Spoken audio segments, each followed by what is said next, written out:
and at age 77. It was not a life that was wasted. You know, and it's always a touchy subject to sort of gauge and sort of measure such things, because I submit that in 100 years, no one will know any of us were here. They won't know James Parker was here. They won't know you were here. They won't know Mike Traina was here. They definitely won't know Garrett was here. But they won't even know Frank Beard was here. And Frank Beard is someone who's kind of made it to the elite levels of pop culture. But also he's a double local, because he was born in Frankston, Texas, which is all over by Bug Tussle. In fact, I think that's one of the towns I have called Bug Tussle before. And then he moved up here, went to Irving. So double local here. And the cool part was that Netflix documentary that came out 2 or 3 years ago. Did you see that one? The Netflix series on ZZ Top? Because they talk about recording, like getting together and how they met, and there was just two of them. And then when Dusty and Frank, when they were all got together and jammed for the first time, they tell that story, and it's almost like going on a first date with your wife. But they tell stories about recording their first big album in a studio in Tyler. They talk about going to the Country Tavern to get some ribs over in Kilgore. And you know they're from Texas, and you know they're locals, but I mean their whole story, they didn't like leave and go to Hollywood and record their albums. They didn't fly up to stupid old New York City to some fancy pants Yankee studio to get it done. New York City! They were from Texas, and they maintained their Texan status, and they were noticeably different. So that's super sad.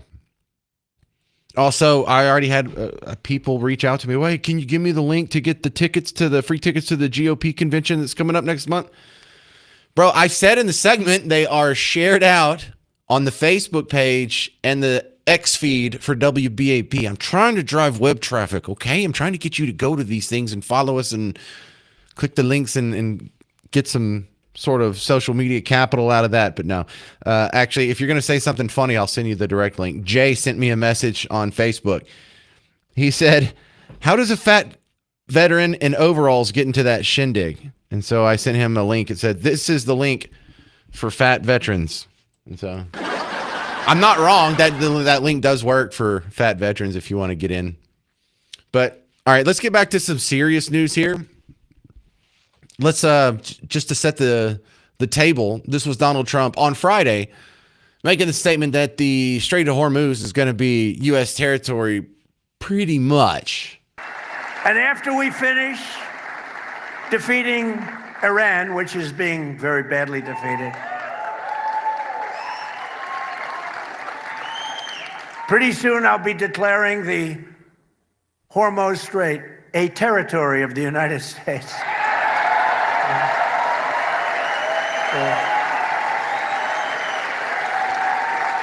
Essentially, that's what we have the blockade. No ships get through unless we want them to. Now, the criticism over the weekend, of course, they were focusing on, was he going to annex the Straits of Hormuz? Was he going to put troops on the ground? How's he going to do that? It's like, dude, he's not going to. We're not going to make the Straits of Hormuz our 51st state. But Jon Ossoff, he is a senator from Georgia. He went on a little tirade here, and I think he was trying to make a specific point, but he just, I don't know if like the TDS kicked in or the talking points just volcanoed out of him. But he went on a little tirade about how Trump sucks. Now, the only reason I'm playing this for you, this isn't important. You don't care what Senator Ossoff thinks about Trump. It's because I'm going to play you Trump's reply to it coming up after this. And while the sailors on the Lincoln fight his war, while he fruitlessly drains our munitions and oil reserves, the president sleeps through his meetings. He golfs and trades stocks. See, he doesn't want to do the job. He wants to build his ballroom and travel with Natalie on their apparently defenseless flying palace gifted by the Emir of Qatar. And hating this guy is a hobby. It's a part-time job in some circles. We get it. You hate the guy. Now, the fun part was yesterday, Trump was asked about his response to Senator Ossoff. Jon Ossoff said you'd rather travel with your aide, Natalie Harp, and build the ballroom than do your job as president. What is your response, Jon Ossoff? You mean Pee Wee Herman? Pee Wee Herman lookalike? He called it Pee Wee Herman. He called it Pee Wee Herman. Now, right after that, he actually addressed what's going on with this ballroom construction because there's been a whole lot of criticism around it. There's been court cases around it. There's been congressional action around it. Damn, it's like we've had the last 9 presidents have some sort of construction project on the White House grounds, and this is the first one where we've got to get the Supreme Court involved, or well, like jeepers, I don't know if we've appropriated the money through the right channels. You know, all of a sudden they're bean counters with their green poker visor on. But in his speech yesterday, I don't even know if he was supposed to tell us everything he told us about the new ballroom, because it sounds like this isn't just going to be a ballroom. This is going to be a defense hub. And this is going to be the underground connection through all these other disparate underground bunkers and workings under DC. On top of that, the capabilities of it to repel a drone swarm and missile strikes is all going to be built in. It sounds like he's getting that big castle thing that you got from Cobra Commander and G.I. Joe. You know, the big play set that had all the little bells and whistles on it. It's either that or whatever they call that castle that the Thundercats lived in on Third Earth. Like, all kinds of stuff is going to be built into this thing, and it takes him 2 minutes to describe it all.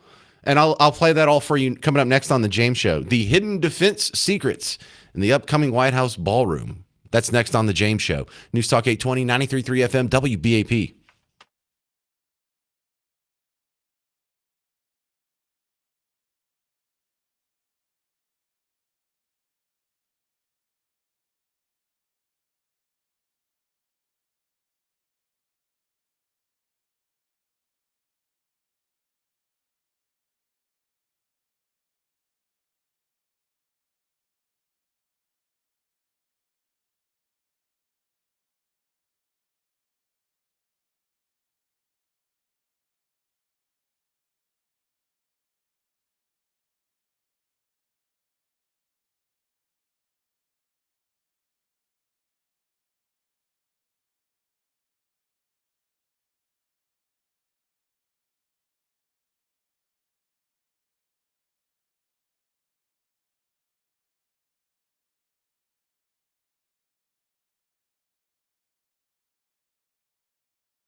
Hey, so wait till you hear what this new ballroom's going to be able to do. I'm James Parker. It's the James Show, News Talk 820 93.3 FM, WBAP.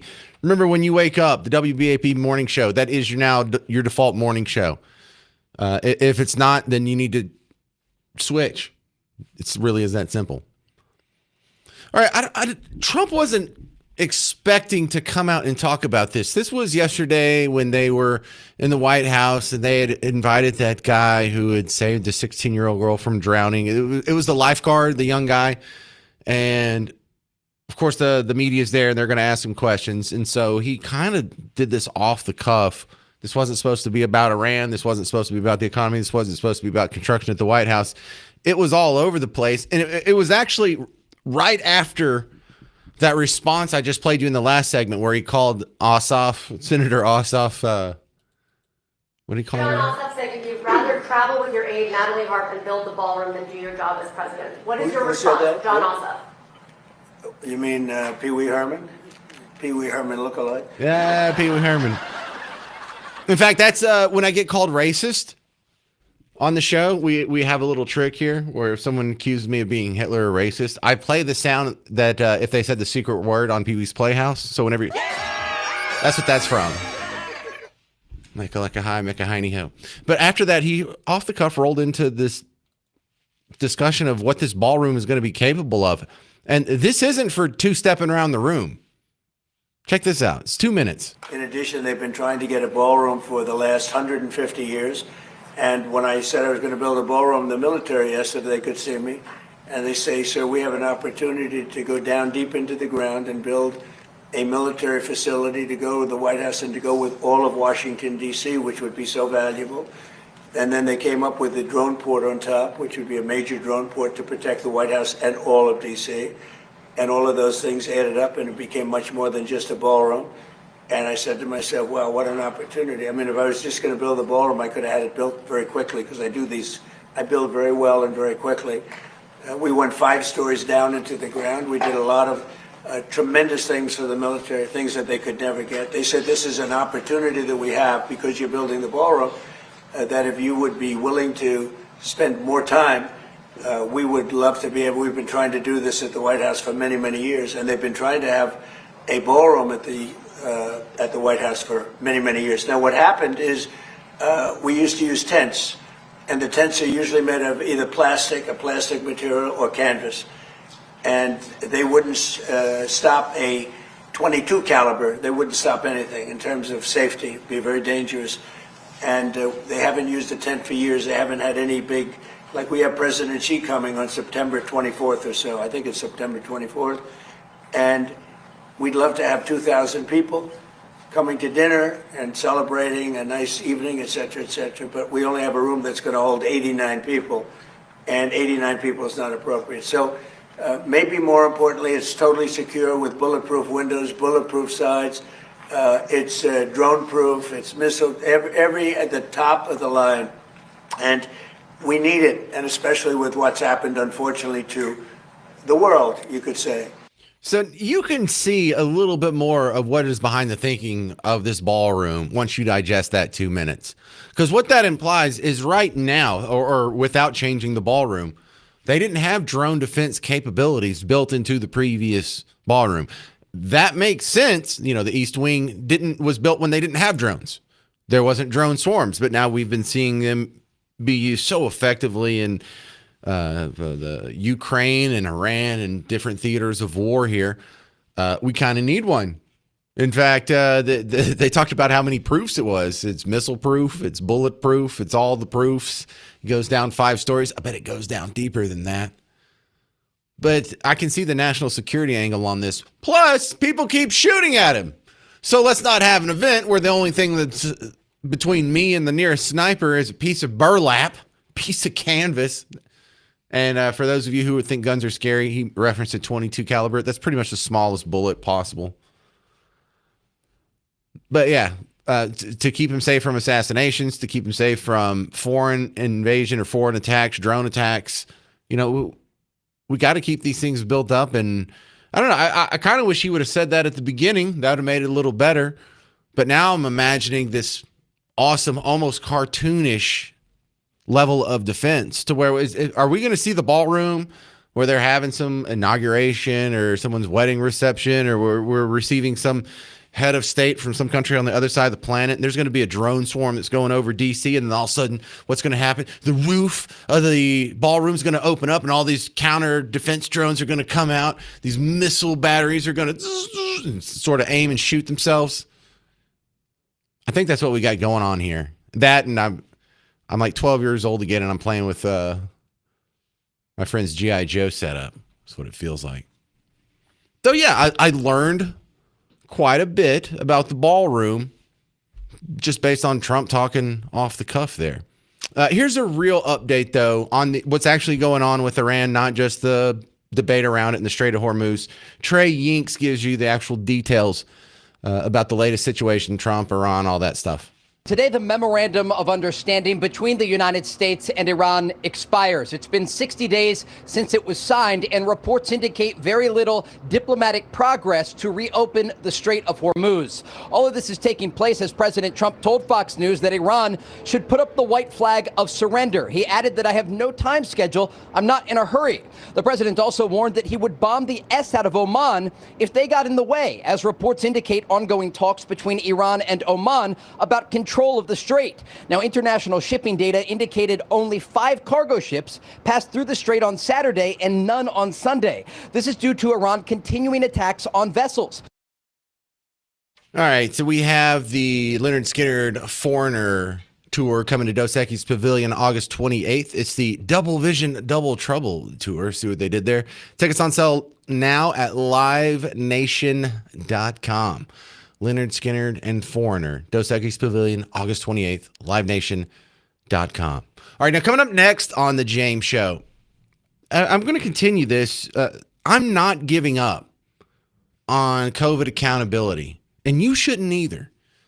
All the politicians that went out and lied about this or were duped. Look, lied or duped is just a small level of difference here, because then you're either dishonest or incompetent. Either way, these people should lose their job. And when I say these people, I'm talking about politicians. I'm talking about doctors. I'm talking about media. I'm talking about news anchors. I'm talking about sheriffs. I'm talking about police chiefs.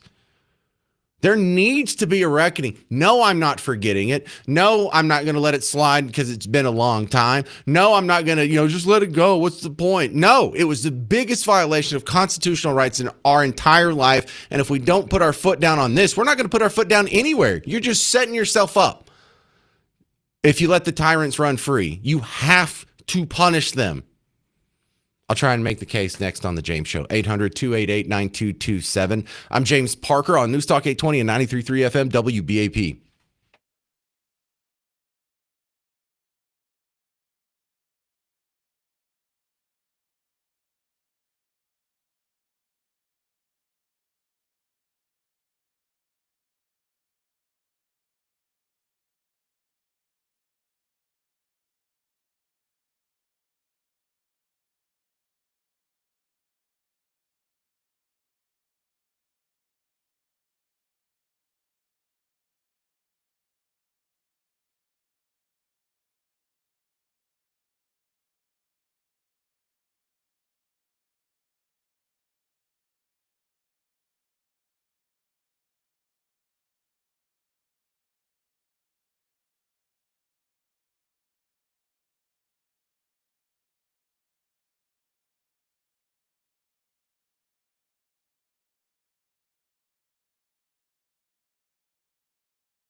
Well, hey there, fellow Texans. Welcome back to the James Show. News Talk 820, 93.3 FM, WBAP. I am your host, James Parker, and I'm not ready to give up on COVID accountability yet. Now, there's a lot of people who don't want to revisit the COVID situation because it makes them look like a fool. It makes them look like they were either in on it or duped, and neither one of that is a good look. But what we have, without the reckoning, the people that are on the network news, the people that are still at the TV stations, the people that are still writing columns for whatever newspapers, the people that are still on other radio channels and other radio shows that all got it wrong, what are they supposed to do? Say, oh my goodness, it was the biggest, most egregious violation of constitutional rights in American history, and I was duped, or I was in on it. Millions of people died, and I fell for the lies every step of the way. I fell for the lie that it was made in a lab, or it wasn't made in a lab. I fell for a lie that we have to close our schools and ruin 2 years of our kids' education. I fell for the lie that we had to keep people from going to their own grandmother's funeral. I fell for those lies that we had to close down churches even while we were letting leftists protest in the street in giant crowds. So this isn't going to be something that they do willingly. This is something that is going to have to be forced upon them. And it's not that we're mean or vindictive. It's just plain old justice. It's just the right thing to do. I don't enjoy grounding my children. I don't enjoy taking their phone away. But when they do something wrong, it's the right thing to do. And just like we don't punish horse thieves in an effort to restore the horses, we punish the horse thieves so that horses won't be stolen in the future. So let's do a couple of reminders here. I love the fact that I keep seeing this passed around. Don't let it stop. But let's go back. CNN in October of 21. October of 21. So we are a year and a half into this. There is no excuse for any ignorance or I didn't know or the doctors all said or there was a consensus. No, we knew by this point. We knew by this point that the vaccine didn't prevent you from getting it, didn't prevent you from getting sick, didn't prevent you from having symptoms, being hospitalized, or dying. We also now had enough information from observing the real world that we knew masks were a joke. We knew social distancing meant nothing and was made up out of whole cloth. We knew lockdowns meant absolutely nothing and there was no scientific backing for those whatsoever. But even after a year and 9 months, 8 months of real world evidence that all of these things that they had been pushing this entire time were fake, this is a CNN reporter who went down to Miami because the Team Blue narrative was that, you know what, you should be allowed to go to school if and only if you get the vax. But there was a private school in Miami that wasn't playing by the rules because they were smart. And they said, you can only come to school if you haven't had the vax. If you've had the vaccine, you might be sick. You should stay home for 30 days to make sure you're going to be okay and won't harm the unvaxxed kids. Sounded silly at the time, turned out to be 100% correct. The principal of the school did not respond to comments, did not want to do an interview, did not want to be on TV, would not sit down and on camera. So they went and they ambushed him when he was walking from the building, from his office to his car. Everything the CNN reporter says here is wrong. Everything the principal did was right, but check this out. Well, I think it's a family decision and we should respect, like everybody's privacy. It is a family decision, but it makes everyone safer because so many people have gotten the vaccinations. Tens of thousands of people are not dying. There's a lot of people who get the vaccine and it's dying right now. Nah, that's not true. So, no, it is true. No, it's not true. Fox News says the truth. Fox News says it's true, but that's definitely not true. It's false. That's the problem. Fox News is the one that you can get, Now, let me just tell you, sir, the greatest scientists in the world know that this vaccine is saving lives. So my question for you is... He's not the best scientist in the world. Yeah, well, that's just one opinion, Yeah, you're hearing bad information, sir. But with all due respect, I wish you good health. Thank you so much. Same to you. Have a great day. The greatest scientists in the world say, you were wrong, sir.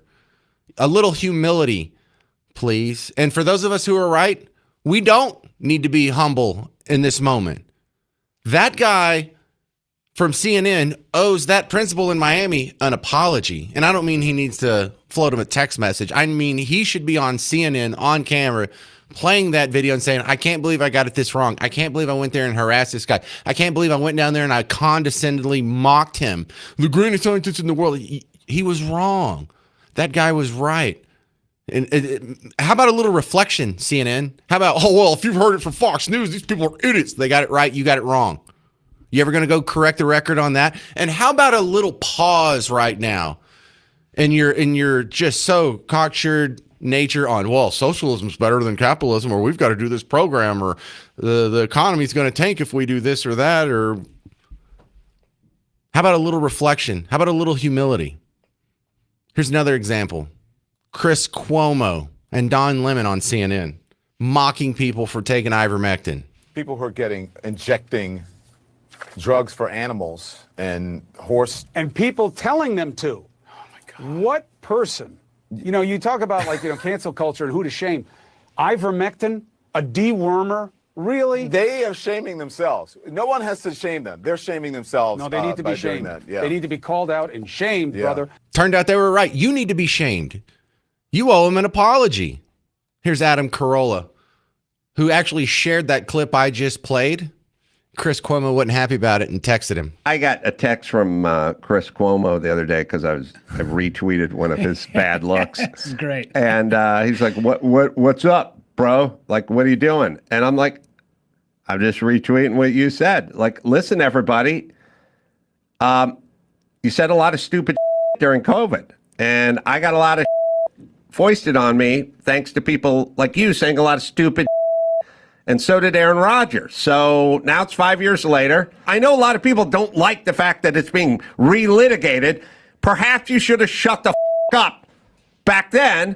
You can give your opinion. Stop attacking people. You attacked people, and now people are rubbing it back in your face. Mm-hmm. Okay, that's how the world works. And remember how one-sided it was back then. Back then, Joe Rogan wasn't saying, shame on all these people for not believing me on ivermectin, or shame on all these people for not taking ivermectin. He's like, well, that's what the doctor prescribed for me. I took it. It worked. Do with that information what you will. But on the other side, Don Lemon, Chris Cuomo on CNN, shame on all these people. Little bit of humility, please. And remember, all the people that got it so wrong during every facet of COVID, they're getting everything wrong today. And it is an injustice that any of these people still have their job for one more minute. Coming up next on the James Show, you're going to meet Zach Kraft with the RNC, who's going to give you a preview of the midterm convention because free tickets became available online. I'll tell you how to get them next on the James Show. News Talk 820, 93.3 FM, WBAP.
Well, we have the biggest political event coming to town in less than a month. I'm James Parker. It's the James Show, News Talk 820 93.3 FM, WBAP. I'm talking about the Republican midterm convention. It's going to be at the American Airlines Center, where I'm broadcasting right now, September 9th and 10th. And tickets became available to you, the general public, today. The cost of nothing. How is this possible? I don't know. Let me ask a guy from the RNC himself, Zach Kraft, coming on the James Show. Welcome, Zach. So how does this work? I found the link through the Dallas Express. I shared it out on my Facebook, or the WBAP Facebook and Twitter feed. And it asks you how many tickets do you want, and you have to fill in what, their email address and phone number, and that's it.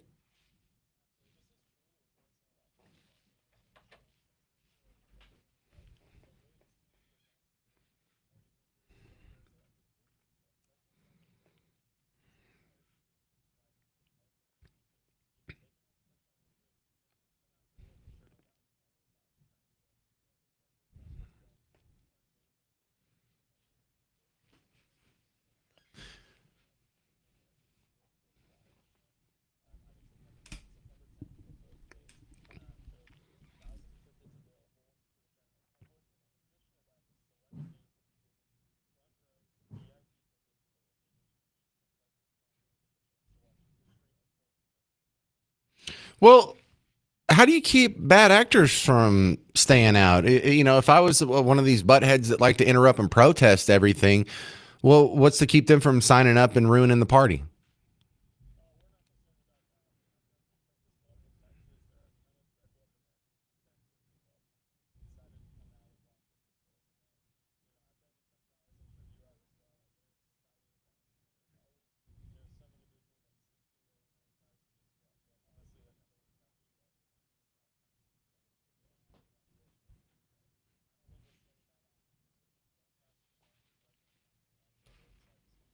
Well, this seems to be treated just as big as the national conventions that happen in the presidential election cycle.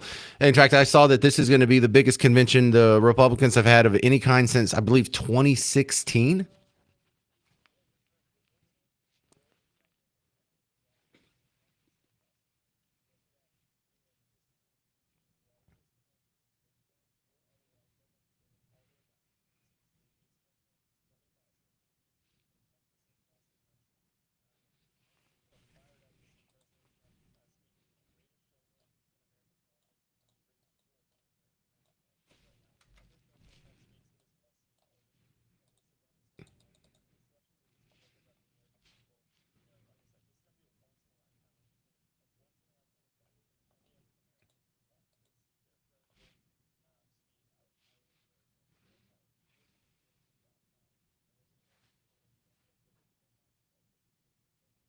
Well, there's also, I noticed people are scheduling all kinds of events for pre-parties and after parties. Is the Republican Party having an official event, or are we just kind of on our own with all the circus that's happening around it?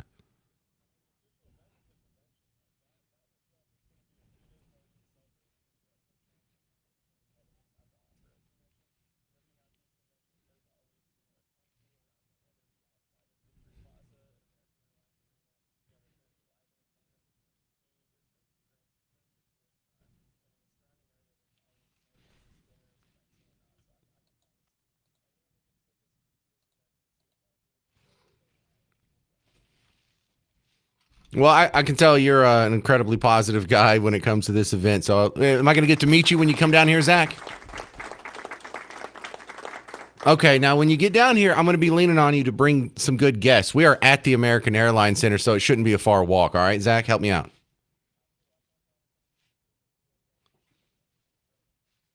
Ooh, oh my God, you'd be my new best friend. Heck yeah. All right, well, thank you, Zach. If you want tickets to this, the link that Zach was talking about to get those tickets, it is available right now, but you have to go to the social media feed. You have to go to either WBAP's Facebook or X feed right now. This is Alan and LaRue. You're on News Talk 820 93.3 FM, WBAP. Hey, Alan, go. Yes, sir.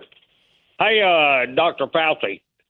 So, AutoPen, if Joseph Mengele would have known about getting an auto pen from Hitler, would that have stopped him from doing bio warfare, war crimes against the planet? Probably not. I think we need to offer his ass up to some other country that was affected by COVID. Yeah, so most countries on planet Earth. Yes, sir. So maybe Angola or something can whoop some answers out of him. He will not have Joe Biden auto paying pardon. He's a war criminal against the planet. You know, there is no hyperbolic language when it comes to him, Alan. You're not going to shock me by saying that. I'm just. I mean, that's real. That should be reality. Isn't that what Joseph Mengele did in World War II? Look, I get it, Alan. The problem we have is half of the country doesn't recognize that. I dare you to go look on some of my Facebook posts, or, you know, I have the little short videos where I'm talking about Dr. Fauci needs to go to jail. People in the comments section are defending him to this day. People in the comments section are saying Fauci is an American hero. Fauci saved millions. You're just making stuff up. Oh, look, these right-wing idiots just have to make stuff up because the real world doesn't work for them anymore. Dude, they don't know. We haven't even broken through. Half of the country doesn't even know that they were duped. That's how hard they were duped. Great call, though. 800-288-9227 if you want to jump in. But next, Shaquille O'Neal has an idea that just might save the WNBA. And I'm not making fun of him. I'm not making fun of the league. I think he's right. I think one small change could turn that league around. Find out next on The James Show. News Talk 820, 93.3 FM, WBAP. Hey, Texas homeowners, James Parker here for Rhino Shield. And when it's time to spruce up your house, you know, maybe it needs a new paint job, go in a different direction. If your house was a bunch of browns and neutral earth tones before, why don't you do the modern thing where you do a bunch of black, whites, and grays? And you can do that with Rhino Shield because it'll stick to anything. It'll stick to the wood parts of your house. It'll stick to the stucco. It'll stick to the hardy board. It'll stick to the brick. It'll stick to the, maybe if your house is made of meatloaf or something, we can find something it doesn't stick to. But everything they've tried thus far, it's stuck to. And you get this new space age technology that will look good even in 10 years, even in 20 years. There's a 25-year transferable warranty, and you would be saving money on your energy costs right now that it's going to be 1,000 degrees for the next 6 days. So you should have done this yesterday, but you might as well make up for it now. Go to rhinoshielddfw.com.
Shockingly, this next segment about the WNBA is actually going to include some talk about basketball. Isn't that amazing? I'm James Parker. It's the James Show, News Talk 820, 93.3 FM, WBAP. Because, look, the WNBA keeps coming into the news and keeps coming on your radar for reasons besides basketball. Last year, it was funny because they were throwing the adult toys on the court. Do y'all remember that? That was their big problem. People kept throwing the big honking, you know what, out there. And it just kept happening over and over. And we were like, who are these heroes? But we were talking about the WNBA, but we weren't talking about basketball. When we talk about the racism, when we talk about trans stuff, when we talk about the circus around the game, but not the game, you know, that's really, to be fair, how we talk about most sports on this show. This is not a sports show. This is not a sports station. So when I talk about sports, you don't hear me doing a whole lot of X's and O's on anything, to be fair. Talking about the Cowboys or the Rangers or the Stars or the Mavs or something like that. It's a story that transcends the actual sport itself. But let's actually talk about the sport itself. Because if you cut through all the emotion, all the drama, all the extra, Shaquille O'Neal said something that I cannot stop thinking about. You want to fix the WNBA? You want viewership to go up on its own without some gimmick? Without some news story, without some political abrasion? All you got to do to change the entire feel of the game would be to lower the rim.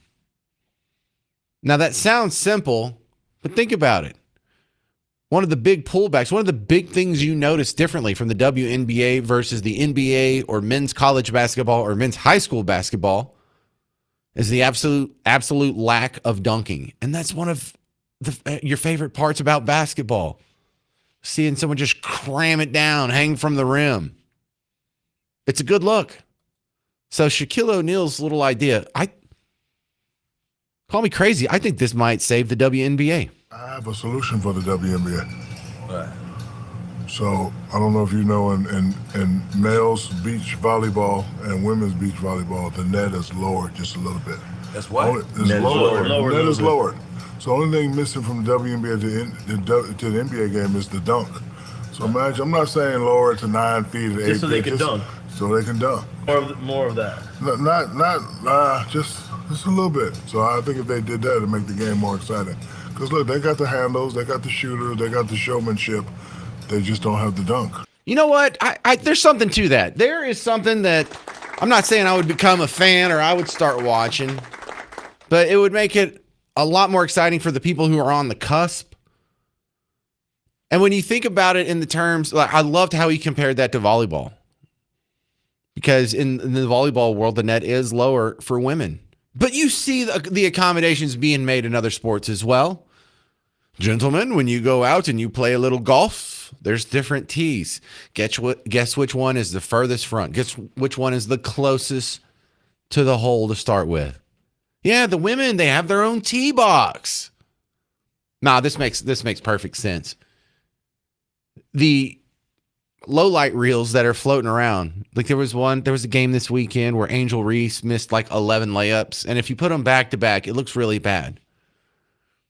But look at how far away she is from the rim. And women can't jump as high on average as men, so a layup is a lot harder of a shot. How good would your layups look if you were shooting on a 12-foot rim or maybe 14-foot rim? Because, I think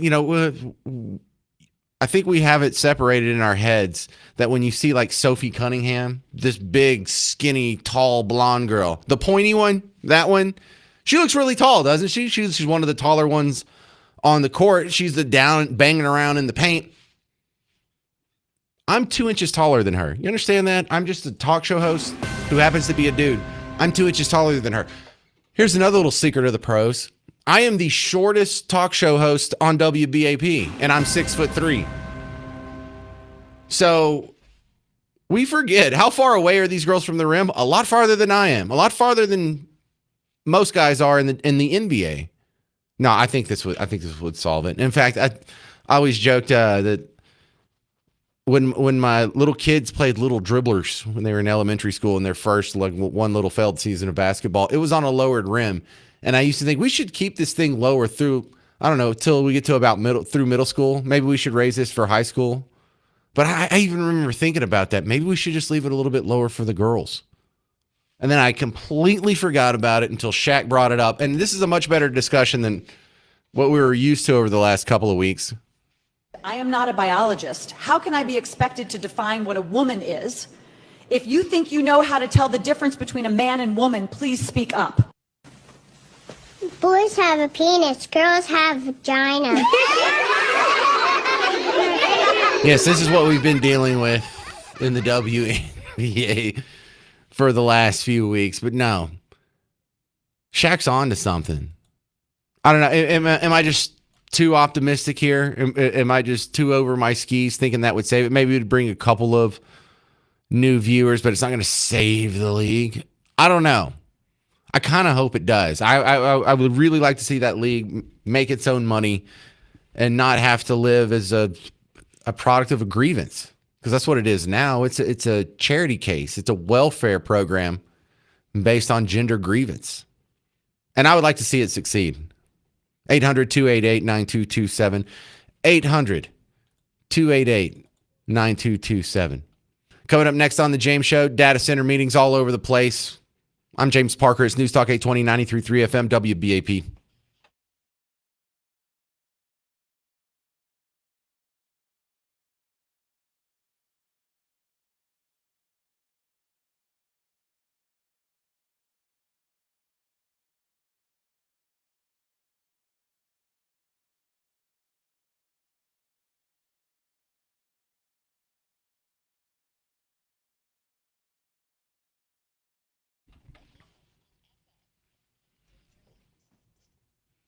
Hey there, Texas homeowners. James Parker here for Blue Ribbon Roofing. If you have any doubt about your roof, if you are about to sell your house and your roof is super old and you want to get it checked out, it doesn't cost anything to make sure. Go to blueribbondfw.com, schedule your free roof inspection. They'll come out, they'll get on your house, they'll take some pictures, they'll leave you a folder, like a little trapper keeper of a bunch of info. And if you have the time to sit down and have a chat with John, you will be maybe not a pro when it comes to roofing materials and shingles, but you'll be a top-seeded amateur, because it was kind of fun learning about shingles. I know that sounds weird, but you know that, like in the shingle world, there's a Coke and there's a Pepsi, and these two behemoths are battling out, or I guess it'd be more appropriate, Coke and Dr. Pepper. And, you know, it's just a matter of taste between the two. But anything other than those two brands, you're selling yourself short, and you're going to regret it later. And here's why. And they're thinner, and this is the material difference. And there's 3 tabs and 2 tabs. And I don't even remember everything he taught me there. But when it's time to get your roof taken care of, take care of the company that takes care of the James Show. Go to blueribbondfw.com.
All right, we're only going to do one segment on data centers because I got a whole bunch of other stuff here. And this isn't even going to be me lecturing you about how you're wrong on data centers. You are, but I'm just going to pass along some information that would actually help the other side. You people that want to go protest against them, I'll help you. I'll even tell you where the protests are at. But WFAA had a great summary here. You know, they've actually been pretty reasonable there. How about shout out Haddad and Sadeghi? Those are the two good reporters that I see them, and I don't think I've winced once. Natalie Haddad and Chris Sadeghi.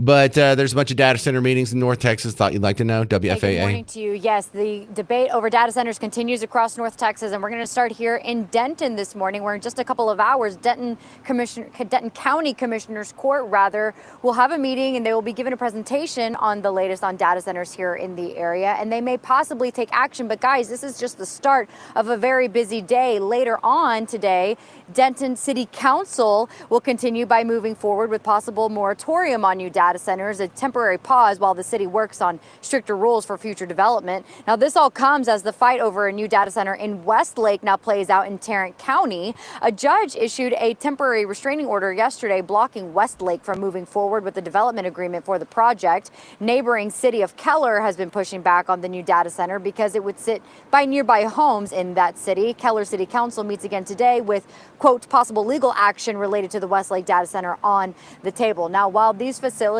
may bring in business and tax revenue, what's really at the center of this debate in all of these counties in North Texas comes from the water usage, the electricity usage, how much this may affect utility prices for those living nearby these data centers. So later on this morning at 9 a.m. when Denton County Commissioner's Court meets, I'll be in that meeting to see just what exactly comes of these massive facilities in this particular area. I'll send it back to you, Matt. All right, thank you so much, Natalie. Another data center is also planned near FM 1385 and Parvin Road on the Denton County side of Prosper. Our partners at the Dallas Business Journal report that White Rose Partners is looking to invest $500 million in the project, and it would create up to 50 new jobs in that area. Prosper's Planning and Zoning Commission was scheduled to review the project today. However, they took it off the agenda to allow more time for review. The proposed site sits next to an existing substation with the nearest homes more than a quarter mile away. You know, I have a feeling in a year or two, data centers are never going to come up again, and we're all just going to accept that that's part of life now, because this is a wholly made up, well, I don't want to say wholly, this is a 99% made up sensational story.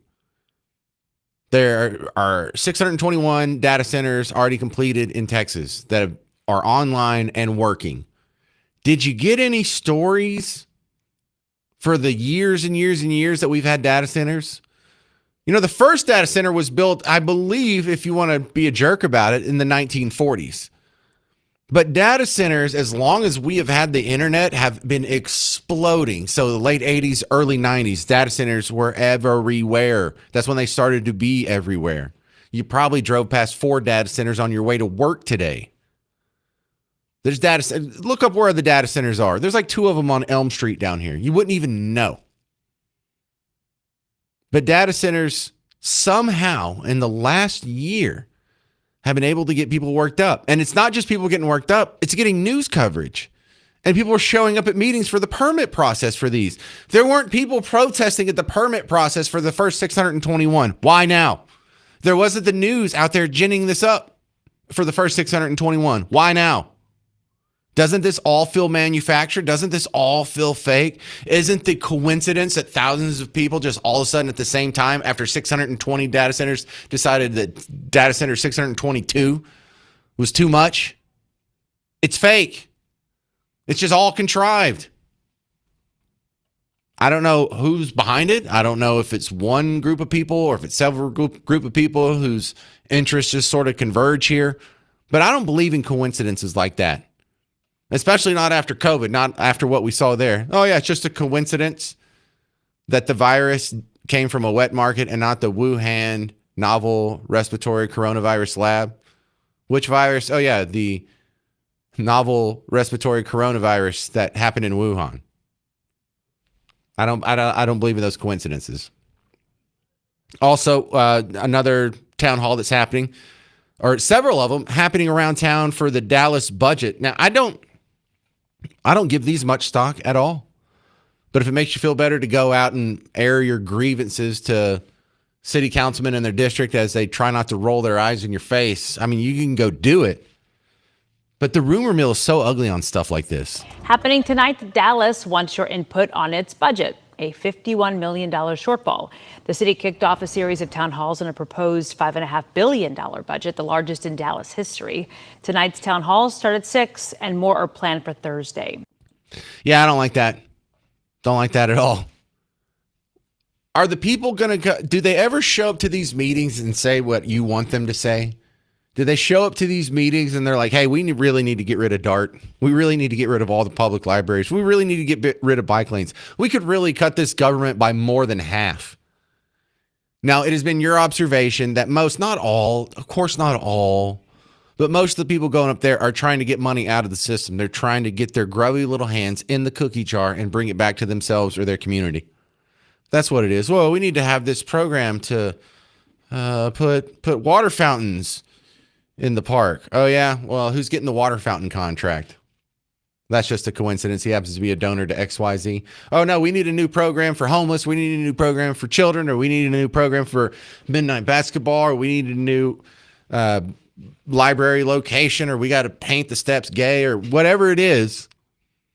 They're almost always asking for something that you disagree with. Or I should just talk for myself. They're almost always asking for something I disagree with. And does it even change the outcome? Not really. You think these guys that are getting paid off, they're getting hundreds of thousands of dollars under the table, you think they're going to care about the grievance of some well-intended stay-at-home mom from East Dallas? Again, I don't want to be so cynical that I don't want you to participate in the process or be unaware or just write it all off. I'm just skeptical about these people going out there, getting matching T-shirts, preparing their speech, taking their 2 minutes, making a good point, making a big show, getting on the news, clipping it, going viral, putting it on YouTube, putting it on social media, putting it on Instagram, but it doesn't do anything. It's the illusion of doing something.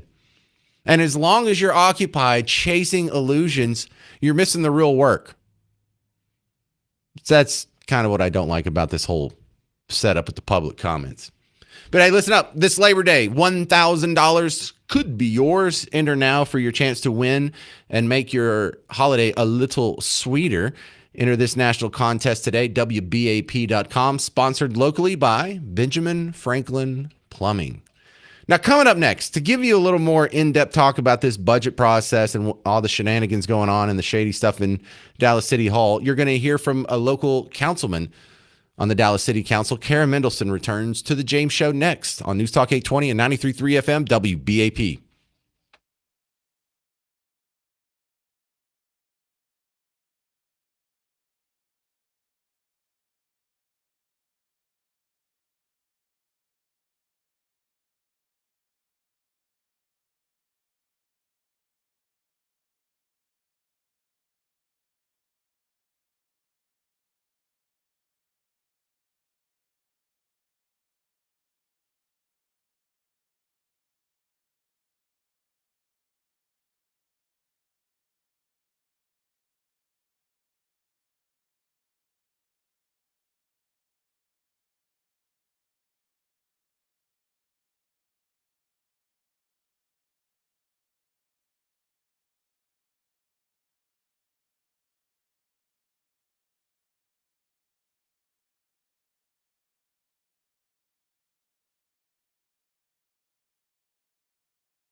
Well, you're about to hear from a Dallas city councilman.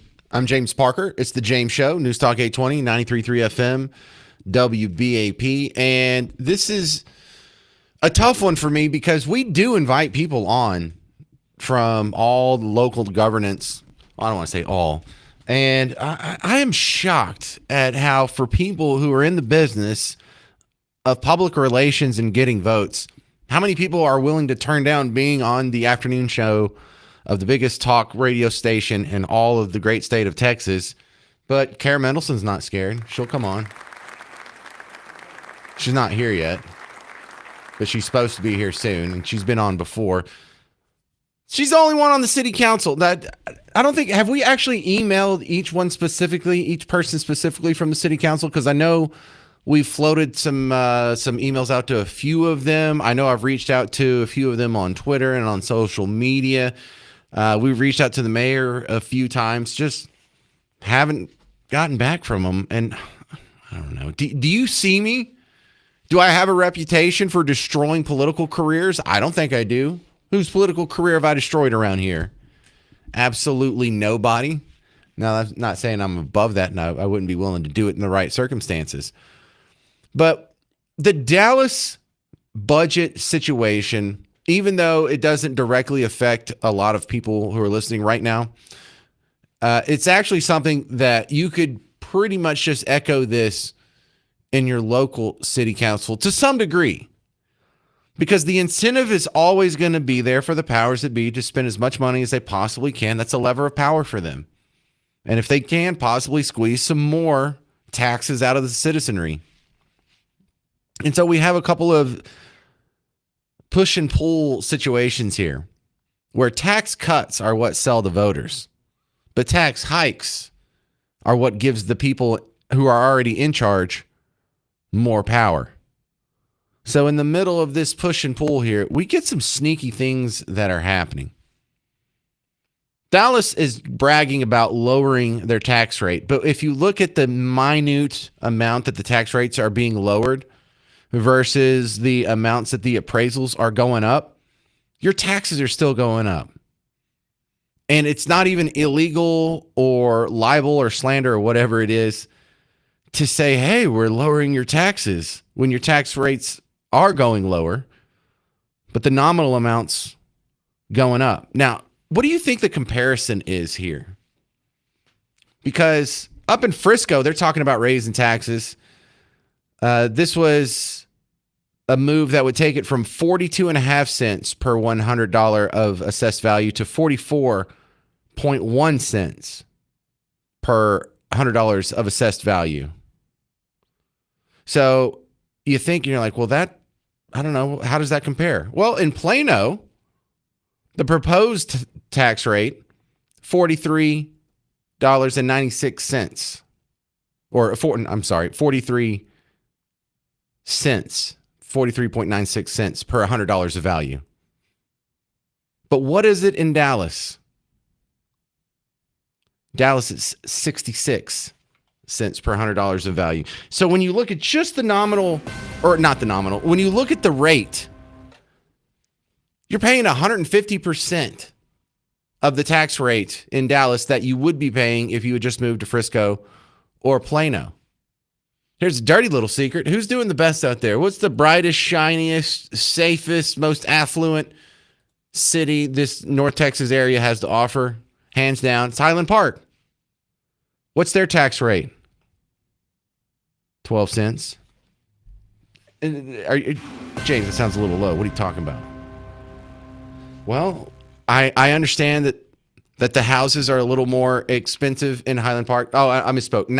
19 cents, 19.92 cents is what it is in Highland Park. All right, now joining me, Kara Mendelson. And Kara, first off, I don't even know what to tell the people listening. If you own property, if you own a house in Dallas, are your taxes going down or up under this new proposal?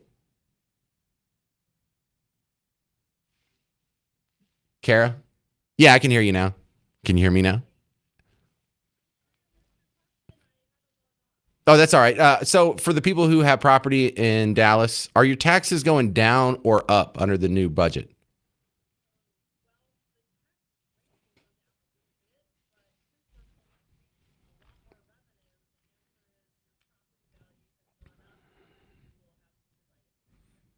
So, what is the excuse for the property tax rate in Dallas being about 150% of what it is in Plano and Frisco?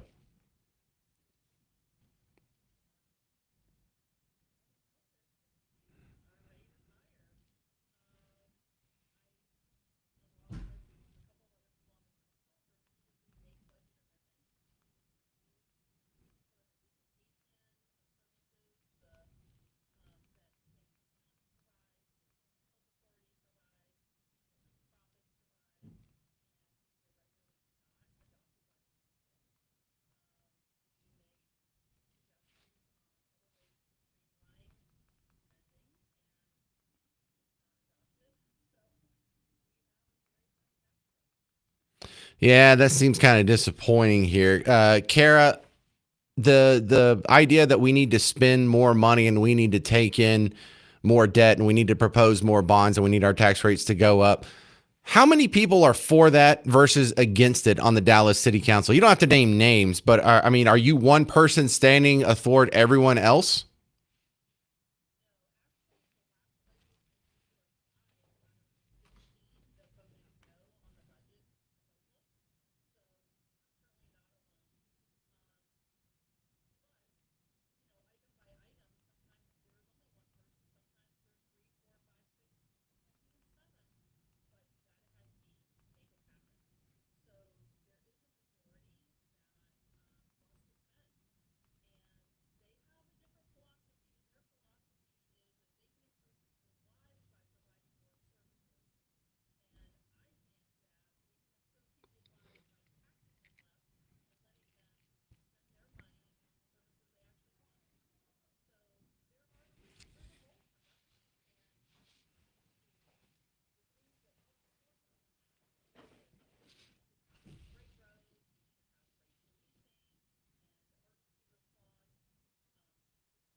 Boo, no libraries, boo.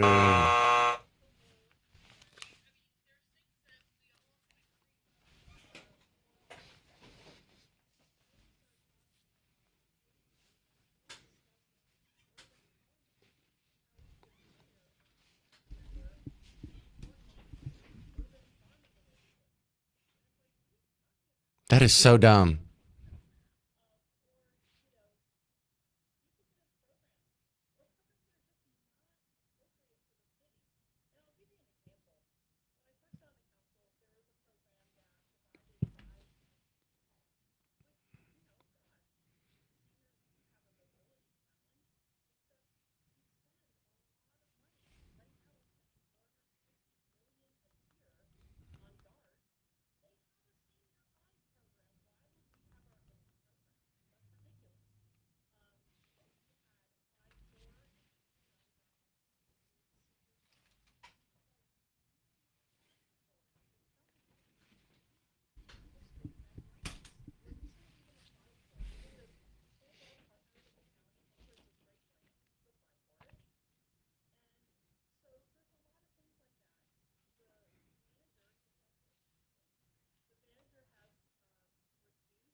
Oh, God.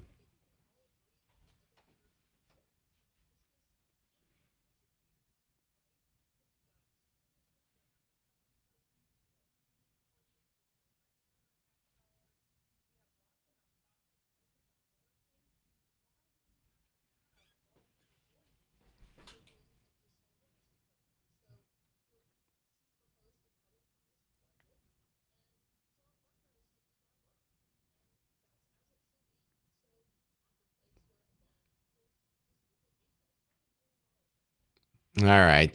Now you're ticking me off. Kara Mendelson, City Councilwoman on the James Show. Thank you for telling us some of the inside secrets there. You did just tell me about more programs to hate on.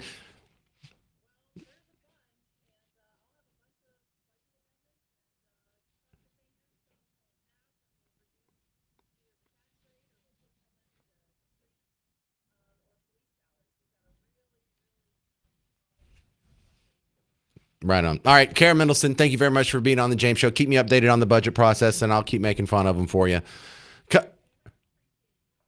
All right, coming up next on the James Show, the State Fair of Texas has some cuts, and I mean actual cuts to the price of admission.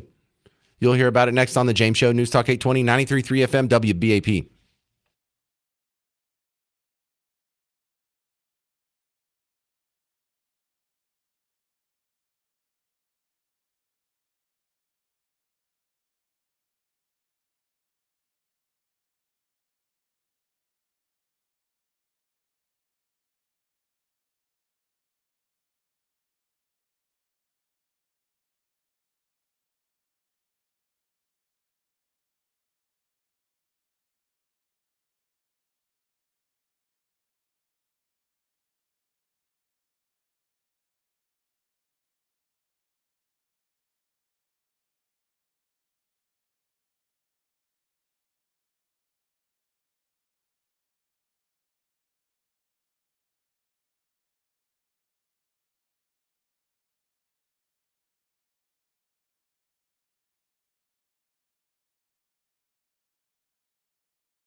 Hey there, fellow Texans. Welcome back to the James Show, News Talk 820, 93.3 FM, WBAP. The State Fair of Texas, right around the corner, might be a little cheaper this year than last year. WFAA has the story.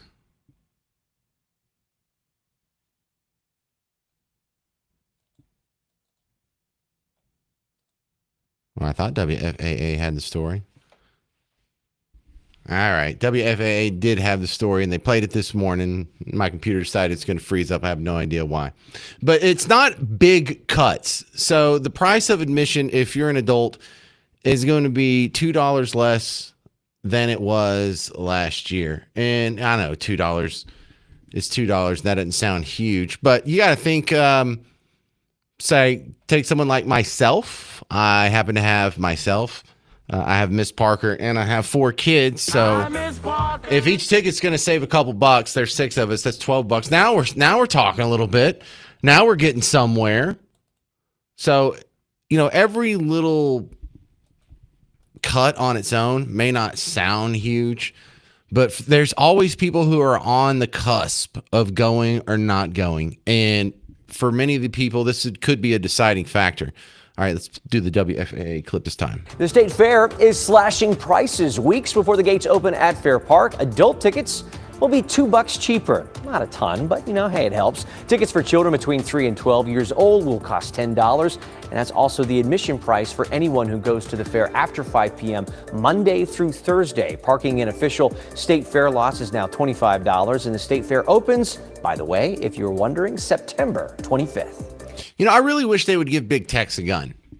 That's sort of my reaction. I know that sounds like a non sequitur there, but of all the things that we could do to improve the State Fair and make it the most Texas place ever, shouldn't we give him a gun? Shouldn't he have a gun? And I've been talking today about the meetings that are being had around North Texas. There's a lot of them going on this week. There's some about data centers. There's some about mosques being built.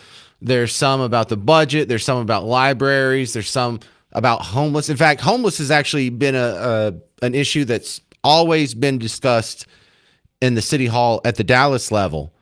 But I'm hearing more and more about it up in Plano, a little bit in Addison, a little bit in Frisco, a little bit in Fort Worth. And the thing you and I find so annoying about the homeless problem is it's an easily solvable problem. These people aren't homeless because there's no shelters for them to go to or they don't have anywhere to go.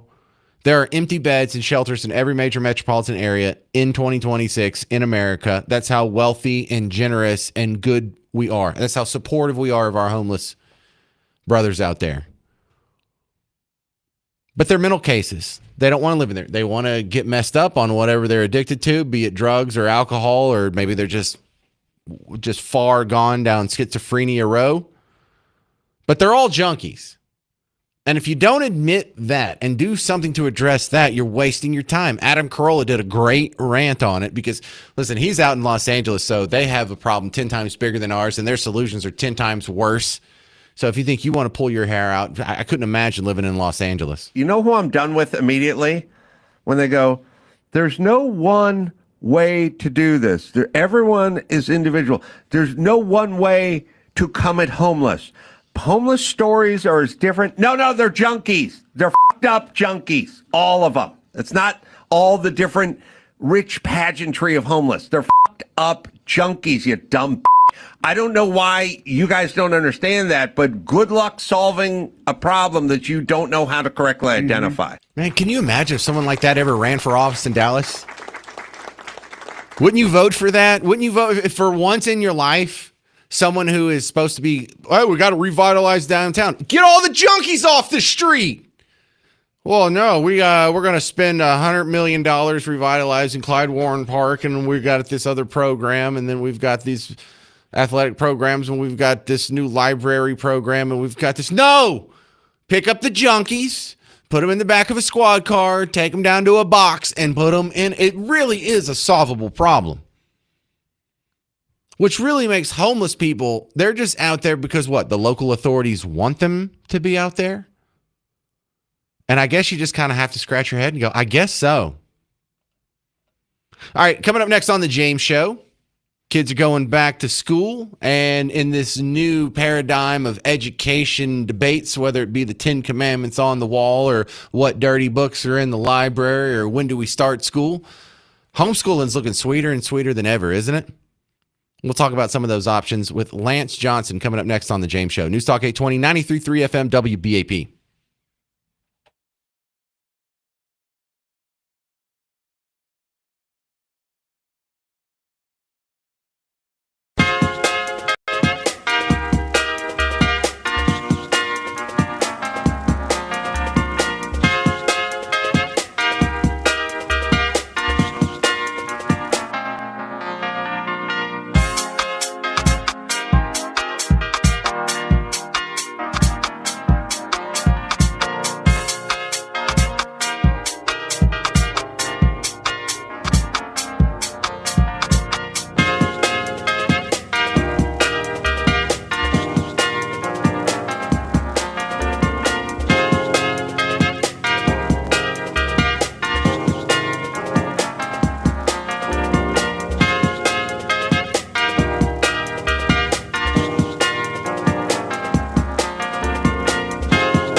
So, how bad do public schools have to get before we just admit that this was a mistake? I'm James Parker. It's the James Show. News Talk 820, 93.3 FM, WBAP. That was our top story yesterday. And I'm bringing on my next guest as a guy who can definitely talk more in depth about this because he's a former superintendent here in North Texas who did not fall for the COVID pandemic lies and has since turned into this advocate for homeschooling and hybrid schooling and sort of everything in between. Welcome back to the James Show, Lance Johnson.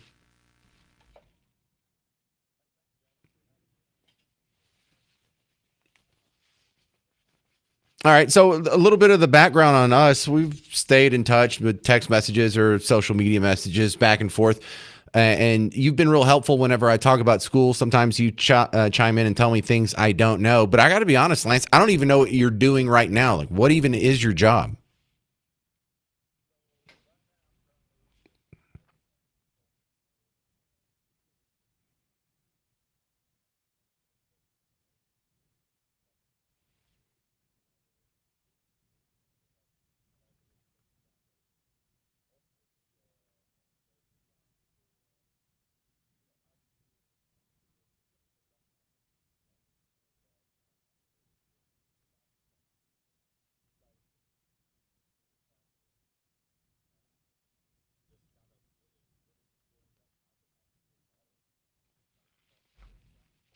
So I've been playing some of the viral videos that have been tearing our hearts apart for the listeners who didn't hear some of my previous shows. This is a teacher at a high school here in Texas teaching seniors, Darius Williams.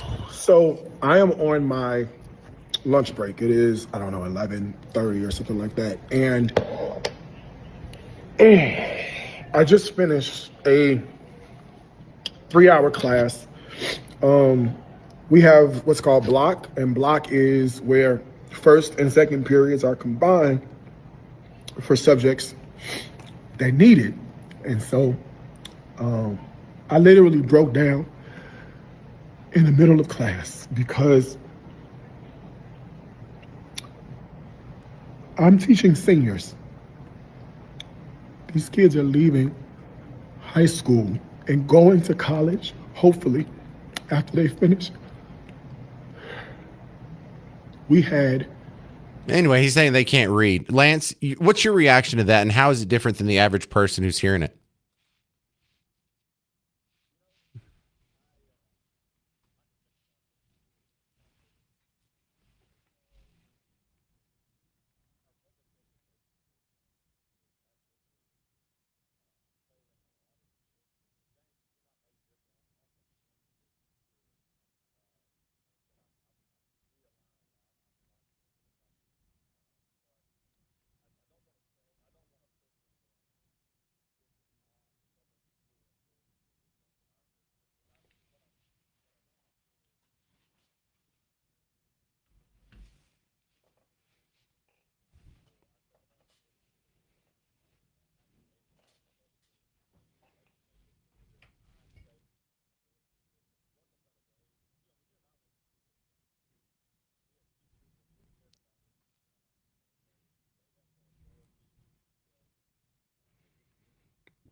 All right, can you hang on just a second?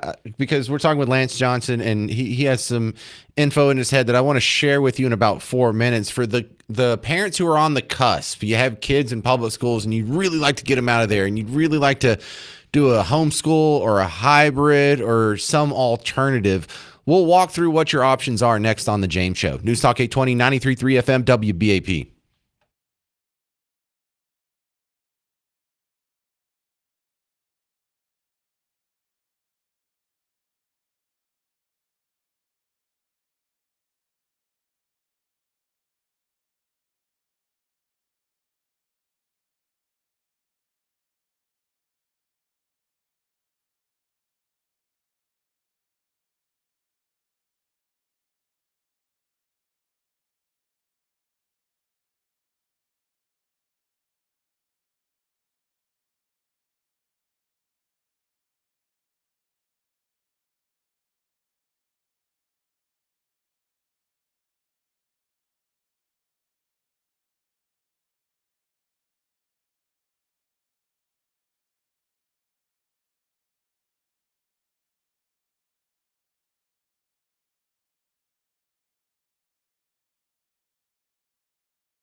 So, you don't want your kids going to public school. What options do you have? I'm James Parker. It's the James Show, News Talk 820, 93.3 FM, WBAP. Remember the WBAP morning show when you wake up and get your day started tomorrow. We're continuing with Lance Johnson, who former superintendent of a public school, is now a great advocate with a head full of knowledge on how you can break free of the socialized education industry. That's the prepaid government monopoly we're all forced into.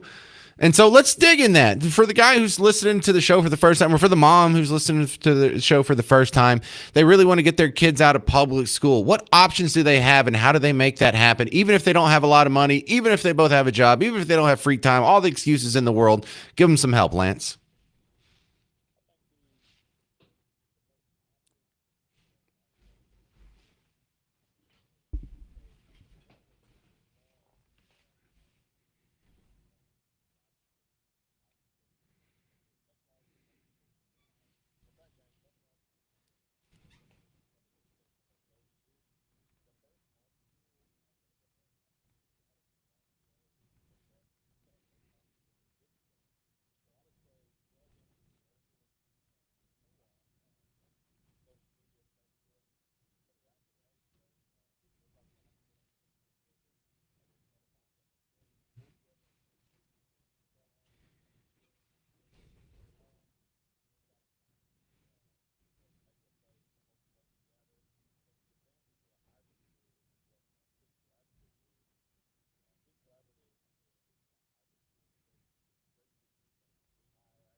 Mm-hmm.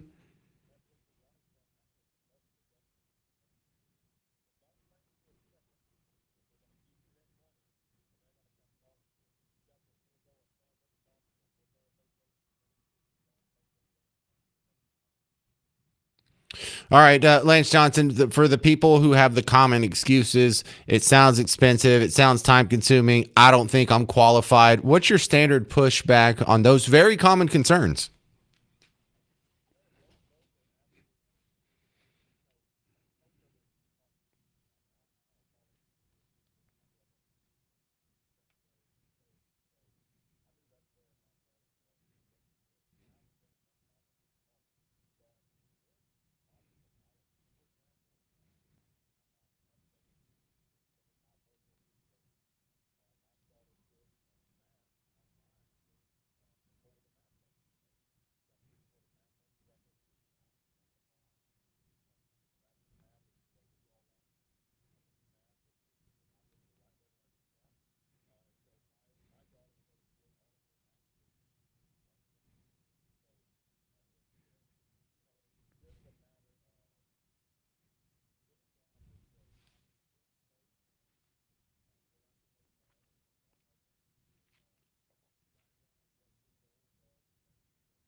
All right, Lance Johnson, is there like a website or an organization or just some direction you can push the curious people?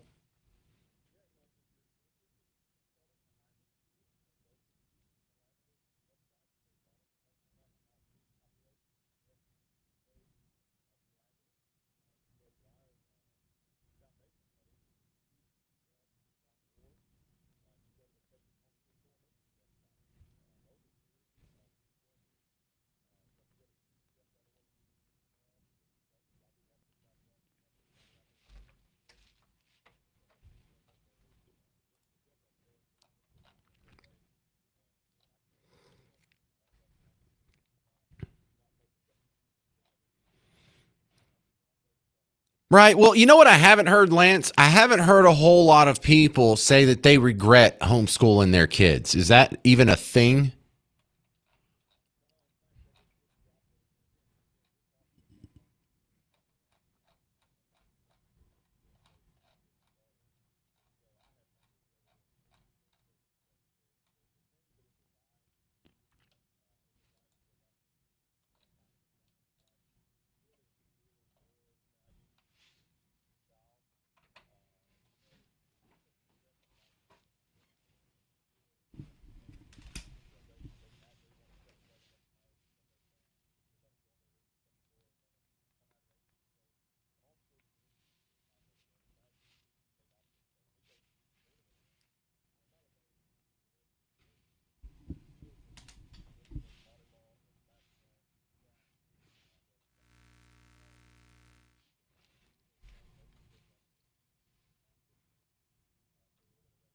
Right.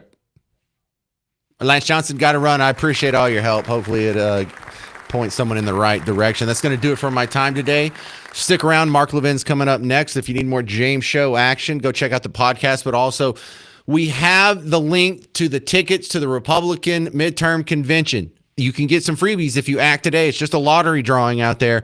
So go sign up. The link is on the WBAP Facebook page and the WBAP Twitter/X feed. I'm James Parker. This has been The James Show on News Talk 820 and 93.3 FM WBAP.